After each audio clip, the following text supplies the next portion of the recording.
শুরুতে সবাইরে জানাই ইসলামের বাণী 111 ইউটিউব চ্যানেল থেকে আসসালামু আলাইকুম ওয়া রাহমাতুল্লাহ ও বরাকাতুহু। আজকের এই ভিডিওটি হচ্ছে আপনার অবাধ্য সন্তানকে কিভাবে বাধ্যগত সন্ধান করবেন তার 7টি দোয়া। আপনার কাছে অনুরোধ রইল এই ভিডিওটি সম্পূর্ণ দেখবেন। সন্তান মানুষের জীবনের সবচেয়ে বড় নিয়ামতগুলোর একটি, কিন্তু কখনো কখনো সেই সন্তান অবাধ্য হয়ে গেলে পিতামাতার হৃদয়ে গভীর কষ্টের সৃষ্টি হয়। ইসলাম আমাদেরকে এই কঠিন পরিস্থিতিতেও ধৈর্য ধরতে এবং আল্লাহর কাছে দোয়ার মাধ্যমে সাহায্য চাইতে শিক্ষা দেয়। আল্লাহ তাআলা পবিত্র কোরআনে বারবার দোয়ার গুরুত্বের কথা উল্লেখ করেছেন এবং হযরত মুহাম্মদ সাল্লাল্লাহু আলাইহি ওয়াসাল্লাম আমাদের শিখিয়েছেন যে দোয়া মুমিনের সবচেয়ে শক্তিশালী অস্ত্র। সন্তান অবাধ্য হলে রাগ বা কঠোরতা দিয়ে নয়, বরং ভালোবাসা, ধৈর্য এবং আল্লাহর সাহায্যের মাধ্যমে তাকে সঠিক পথে ফেরানোই উত্তম। এখানে এমন 7টি গুরুত্বপূর্ণ দোয়া আলোচনা করা হলো, যেগুলো নিয়মিত পড়লে ইনশাআল্লাহ সন্তানের অন্তর নরম হবে এবং সে সৎপথে ফিরে আসবে। প্রথম দোয়াটি হল রাব্বি হাবলি মিনাস সালিহিন, অর্থাৎ হে আমার রব, আমাকে নেক সন্তান দান করুন। এই দোয়াটি মূলত হযরত ইব্রাহিম আলাইহিসসালাম করেছিলেন এবং এটি আমাদের শেখায় যে সন্তানকে ভালো করার জন্য প্রথমেই আল্লাহর সাহায্য চাইতে হবে। দ্বিতীয় দোয়াটি হল রব্বানা হাবলানা মিন আজওয়াজিনা ওয়া যুররিয়াতিনা কুররাতা আইয়ুন, অর্থাৎ হে আমাদের রব, আমাদের স্ত্রী ও সন্তানদের আমাদের চোখের শীতলতা বানিয়ে দিন এবং আমাদের মুত্তাকিদের নেতা বানান। এই দোয়াটি সন্তানের চরিত্র ও আচরণ ভালো করার জন্য অত্যন্ত কার্যকর।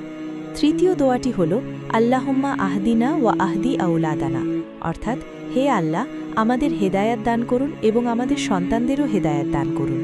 এই দোয়া নিয়মিত পড়লে সন্তানের অন্তরে আল্লাহ ভীতি সৃষ্টি হয়।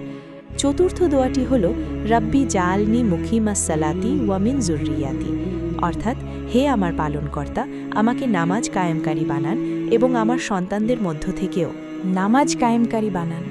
এই দোয়াটি সন্তানের ধর্মীয় অনুশীলন ঠিক করতে অত্যন্ত গুরুত্বপূর্ণ। পঞ্চম দোয়াটি হল আল্লাহুম্মা সাল্লিহ লি ফি যুররিয়াতি, অর্থাৎ হে আল্লাহ, আমার সন্তানদের আমার জন্য সংশোধন করে দিন। এই দোয়া পড়লে সন্তানের আচরণ ধীরে ধীরে পরিবর্তিত হয়। ষষ্ঠ দোয়াটি হল রাব্বি আউজিনি আন আশকুরা নিয়ামাতাকাল্লাতি আন আমতা আলাইয়া ওয়া আলা ওয়ালিদাইয়া ওয়া আন আমালা সালিহান তারদাহু ওয়া আসলিহলি ফি যুররিয়াতি, অর্থাৎ হে আমার রব, আমাকে তাওফিক দিন যাতে আমি আপনার দেয়া নিয়ামতের কৃতজ্ঞতা আদায় করতে পারি এবং আমার সন্তানদের সংশোধন করে দিন।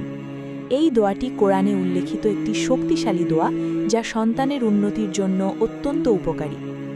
সপ্তম দোয়াটি হল আল্লাহুম্মা ইন্নি আউযু বিকা মিন শাররি যুররিয়াতি, অর্থাৎ হে আল্লাহ, আমি আমার সন্তানদের অনিষ্ট থেকে আপনার কাছে আশ্রয় চাই। এই দোয়া সন্তানের খারাপ প্রভাব থেকে রক্ষা করার জন্য পড়া হয়। এই 7টি দোয়া যদি প্রতিদিন ফজরের নামাজের পর, তাহাজ্জুদের সময় এবং অন্যান্য সময়ে মন থেকে পড়া হয়, তাহলে আল্লাহ তাআলা অবশ্যই সন্তানের অন্তর পরিবর্তন করে দিবেন। তবে শুধু দোয়া করলেই হবে না, পিতামাতাকে নিজেদের আচরণও ঠিক রাখতে হবে, কারণ সন্তানরা পিতামাতার কাছ থেকেই শিক্ষা গ্রহণ করে। তাই সন্তানের সামনে ভালো ব্যবহার, সত্যবাদিতা, নামাজ, কোরআন তিলাওয়াত ইত্যাদি অভ্যাস গড়ে তুলতে হবে। সন্তানের সাথে বন্ধুত্বপূর্ণ সম্পর্ক তৈরি করতে হবে, যাতে সে নিজের সমস্যাগুলো সহজে বলতে পারে। কখনো কঠোর ভাষায় গালাগালি বা অভিশাপ দেয়া যাবে না, কারণ এতে সন্তান আরও দূরে সরে যেতে পারে। বরং ভালোবাসা দিয়ে বোঝাতে হবে এবং আল্লাহর উপর ভরসা রাখতে হবে।